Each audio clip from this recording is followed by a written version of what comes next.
Every 39 minutes of every single day, someone is killed by a drunk driver.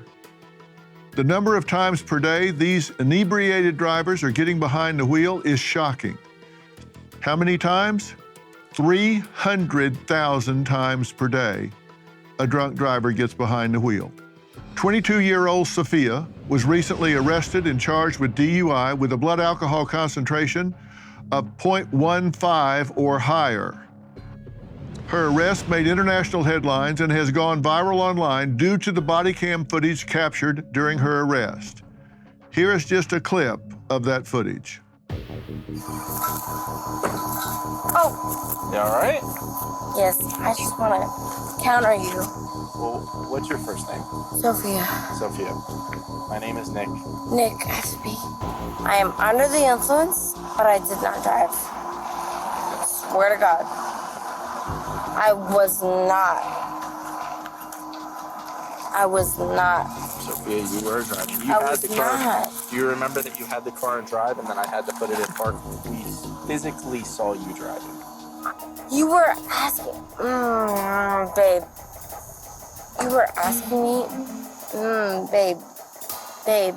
You were asking me to take a test without a test. I'm asking if you're willing to participate in an exercise. You want me to participate? Do I,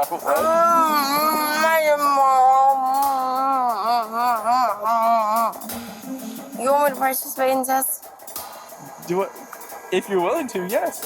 Hey, Anna, do you want me to do what you want me to do, or do you want me to do what I want to do?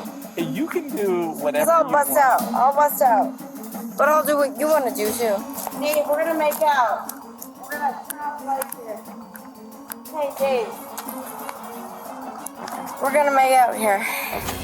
We're going to make out here. No, okay, do you want to try this first exercise for me? I will do anything for you, Daddy. All right. You in that suit, I will do anything for you. Nerd! It's for anybody. I am a nerd! I am a nerd! But I am a nerd! Show it to the body cam. I am a nerd! anything we do is... I am a nerd, bro. Hold on. Anything we do is recorded and anybody can see that. Mom, dad, grandma, family. You think I give a f? I am drunk. I will piss on the street, bro. I would appreciate if you did not do that. You and me both, bro.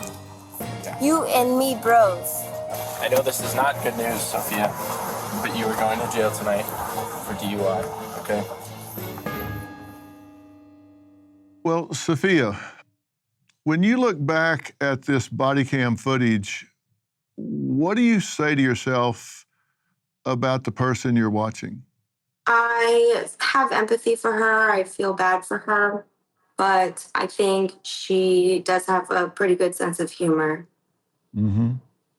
I was watching you watch it, and you were having trouble not laughing.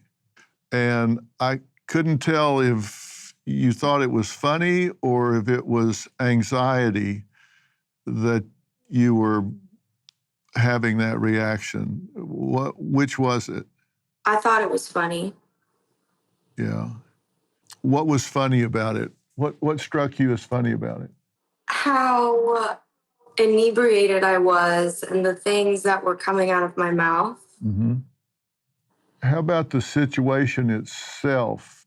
Because you were saying you hadn't been driving, but you actually, the report says you had been driving. You probably can't comment on that specifically, right? Because you have a case pending. Correct. So I want to be careful not to ask you to incriminate yourself.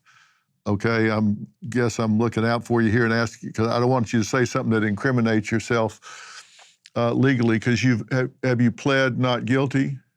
I can't talk about the specifics of any of it, unfortunately. Well, but you can say what you've pled. You can't say whether you were driving or not. But have you entered a plea? Yes, there is a deal in the process, but I can't say any more than that. Okay, that's fine. And I don't want you to. Listen, I'm not trying to get you to say anything, but I want to take a look at what was said in the probable cause affidavit, because we have that here. And if we look at the affidavit, it just says that you were stopping at green lights, you travel for a short distance, and then you just stopped. Then they pulled up to a vehicle to check on you, and you were sleeping. Then after sitting there for a short while, you turned south and you crossed over a certain avenue, and you were driving in the wrong lane when you started traveling again. And then you just stopped and sat there until law enforcement arrived. Do you remember any of that? Yes. Okay. And then the probable cause affidavit says that you consented to provide a breath sample and that you blew 0.33 and 0.318, which that's like 4 times the legal limit. Yes. And I want to take a look at the blood alcohol content chart just so you have an idea of what that means, because when you look at blood alcohol content and what it does to your brain and to your body, it has a profound impact on your cognitive ability, your coordination, your ability to think and function. And then it gets to the point of whether you can actually breathe or not. And you were completely off the chart, which I'll show you here, because you were 0.330. And you see here at 0.10, you actually have slurred speech, you have poor coordination and balance, motor skills are impaired, but you're off the chart at 0.25. All mental, physical, and sensory functions are severely impaired. You're emotionally and physically numb, and there's a high risk of asphyxiation from choking on your own vomit, and you were past that at 0.33.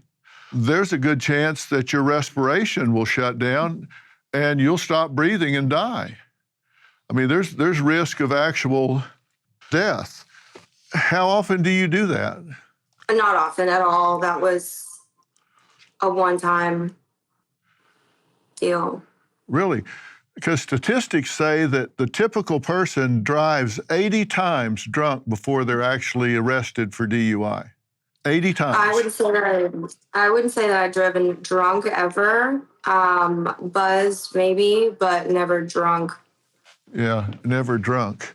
You said you're shocked that you're alive and that the car's not totaled. I am too. I'm so glad. I'm so glad that you're here to be able to talk to me. I really am. Me too. I consider that a blessing in disguise because, like you said, I very well, had I made it home miraculously, I very well could have just died in my sleep. Yeah, that's something I'd be really concerned about.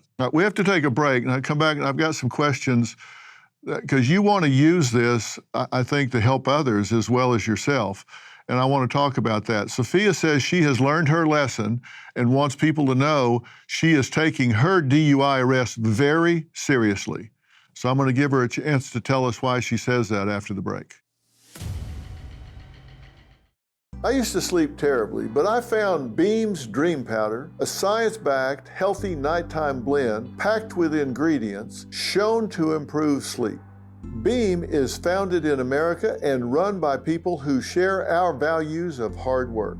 Their Dream Powder is made with a powerful blend of all-natural ingredients: reishi, magnesium, L-theanine, apigenin, and melatonin. Here's the deal.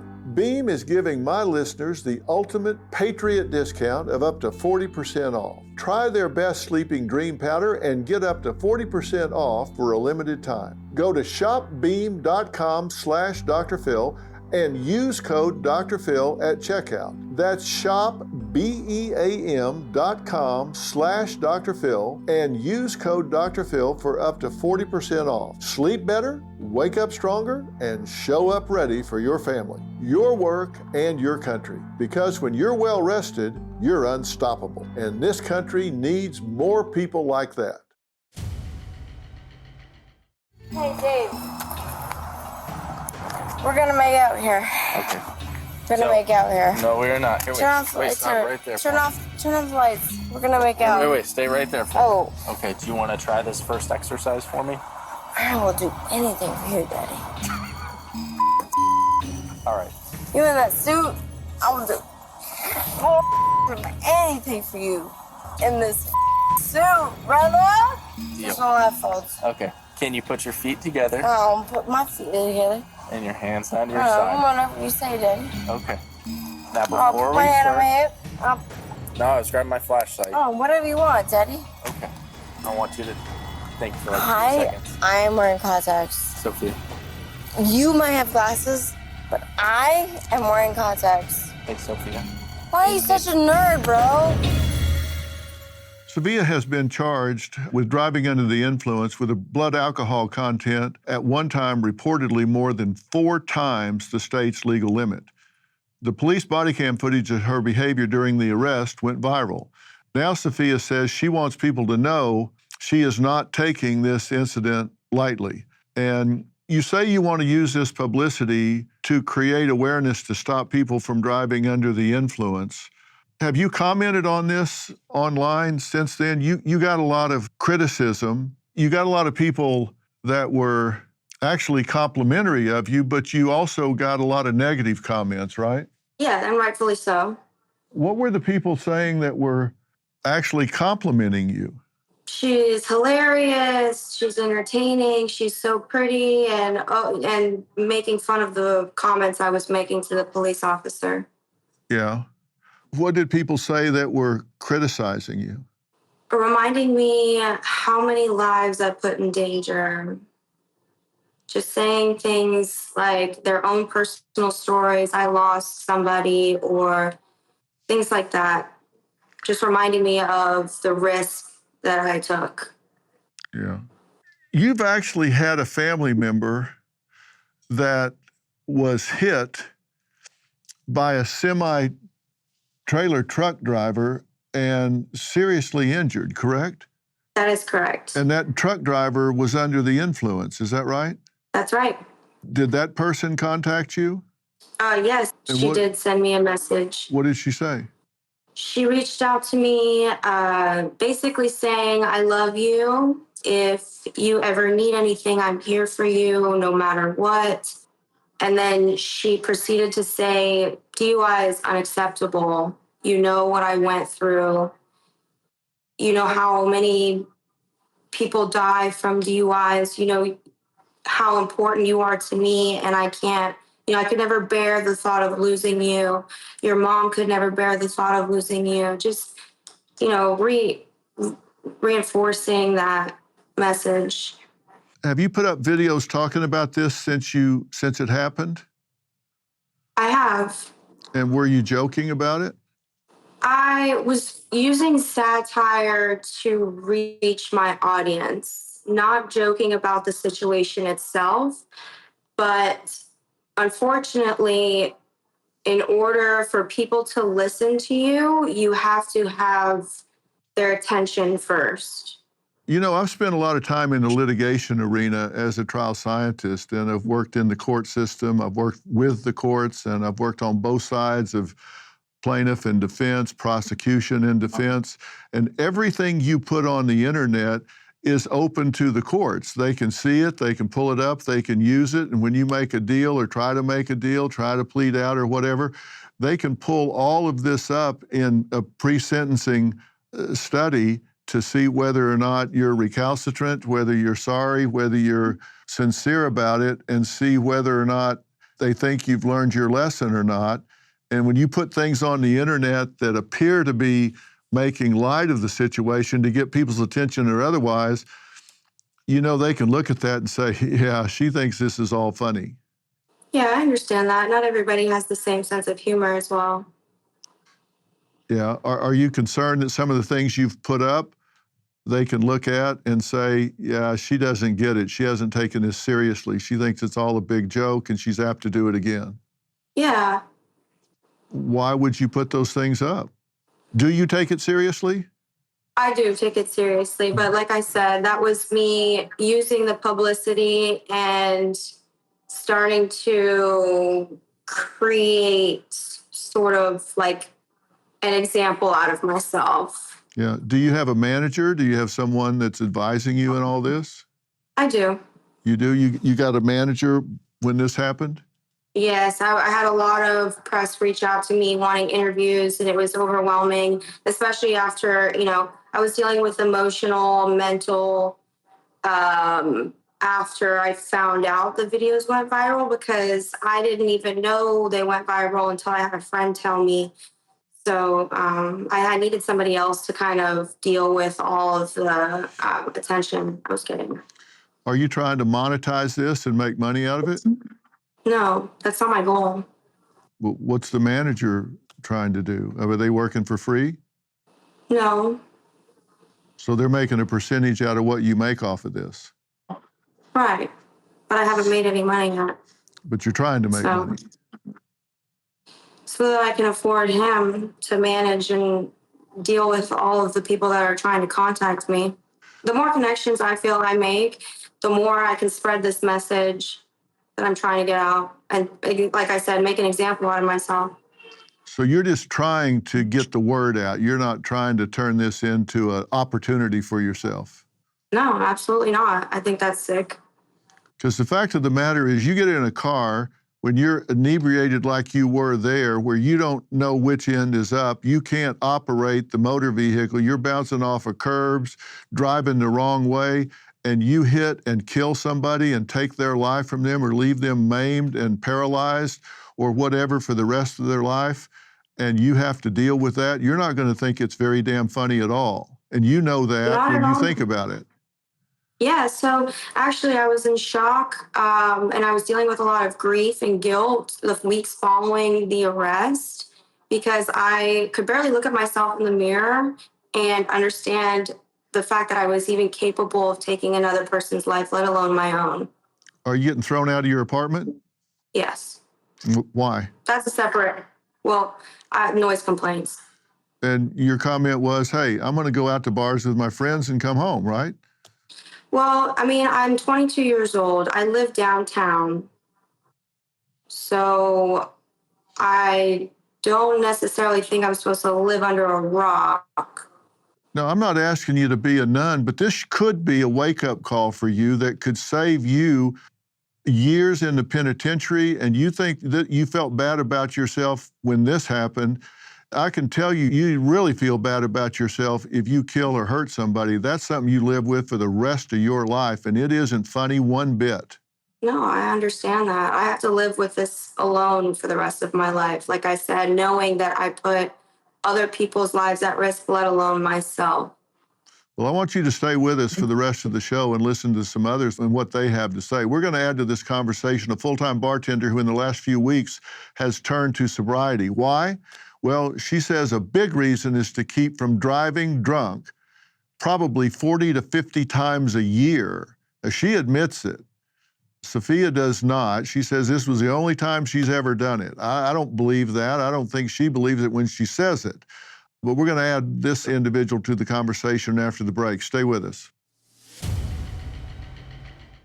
I've seen it all, from folks stuck in toxic relationships to people whose houses look like a tornado went through a craft store. But there's one problem I see plaguing America, and it ain't on the couch. It is the couch. Hideline offers customizable leather options so you can pick the color that fits your style. They've got specialized hybrid foam and pocketed coil cushion systems to help you sit comfortably for hours. For a limited time, you can get 10% off store-wide and free shipping with code Dr. Phil 10 at hideline.com. My next guest, Chase, is a mother and full-time bartender who admits A large part of her 3+ week attempt at sobriety is to keep her from continuing to drive under the influence. She's joining the conversation between myself and Sophia. Now, Chase, you've been listening to everything we've been talking about so far, correct? Correct. And you've been very honest with us about your drinking and driving history. 40 to 50 times a year. I'm guessing that's probably an underestimation, but that's pretty candid. How surprised are you that you're still alive or not behind bars for a DUI? I'm very surprised and lucky because if I were to die or to kill someone else or be behind bars, then I wouldn't be able to sit here and tell my story to hopefully save at least one life. Well, let me ask you something. And Sophia says she's only done this once, and boy, luck of the draw. I mean, they got her on the very first time she ever got drunk behind the wheel. How bad luck is that? But you say you've done this 40 to 50 times a year, so you've had a lot of practice at it. So let me ask you, what is it you say to yourself when you're getting ready to get behind the wheel of a 3,000 or 4,000 pound missile that you are ill-equipped to control and go drive on the streets where innocent people are going to and from work or to the store or whatever, maybe taking their kids to the emergency room for I don't know, an asthma attack or whatever, who knows? They're just out there driving up and down the street. What do you say to yourself that gives you permission to put their lives in danger? Oh, I feel terrible about it and regret it. No, but at the time, you must say something to yourself at the time that gives you permission to do it. You say something that allows you to go forward. What is it? I just want to get home. I want my car home. I want to be home. I, at that time, have drank enough that I don't care. Most of the time, it might be 2 or 3 beers after work. I may not be stumbling, but there have been times where I know I definitely should not be behind a vehicle. But I don't think of that. I just think I'm going to get home. I don't think of anyone's life but myself. And that is the selfish thing that I regret all the time. 30% of the people tell themselves that they're okay, they can handle it. Do you ever do that? You think, okay, I can do it? How about you, Sophia? Absolutely. Did you tell yourself you were okay? Yes. You were so drunk, you didn't know whether you were horseback or afoot. You didn't know what you were doing. And you thought you were okay? Yes. Really? I know, it's stupid. So all reason and rationale had gone at that point? Yeah, well, when you're impaired, your judgment is also impaired. 100%. Yeah. And Chase, you tell people you've only had a couple so you don't get lectured or they won't let you take a car. Correct. Yep. So you lie. Mm-hmm. Yes, I have. Oh, yeah. Have you all heard of Uber? Taxi cabs? Yeah. Yes. So you're willing to say, Chase, you say, I want to get my car home. I don't want to be inconvenienced. So if you hit somebody and they wind up paralyzed from the neck down, and I'm using that as an example because I've talked to these people that's happened to, and they say, okay, I spend the rest of my life in a wheelchair that all I can do is blow into a straw to move things left or right because all I can move is my neck and my head. That's pretty damn inconvenient, but you got your car home. So in weighing these out, you don't really put yourself in the position of somebody spending 30, 40, or 50 years in a wheelchair, unable to move arms or legs, but you got your car home. Do you ever think that through? I'm trying to learn from you two about how selfish you are or how much you put your mind at ease about these things. I've never actually sat there and thought it through until I made a decision to completely stop drinking. And lately, in the last few weeks, I do think about that now. And how long have you been sober? Going on 6 weeks now. 6 weeks. I thought you said you drank 3 glasses of champagne on New Year's Eve. I did have a few. 6 weeks in total, I did have a few glasses of champagne New Year's, but outside of that, I've had no liquor, no ciders. Well, so you have to reset the clock on New Year's Eve because you haven't been sober if you drank 3 glasses of champagne on New Year's Eve. I mean, you're either sober or you're not. Let's not kid ourselves. I guess, yeah. If you want to be technical about it, I do. I'm not going to focus on the glasses of champagne I had in all the years I've been drinking, and overall 6 weeks. But one day I had champagne. I would consider myself sober than what I did before. Yeah. Compared to what you did before, that was a light drinking day, is what you're saying. When you drink all the time, absolutely.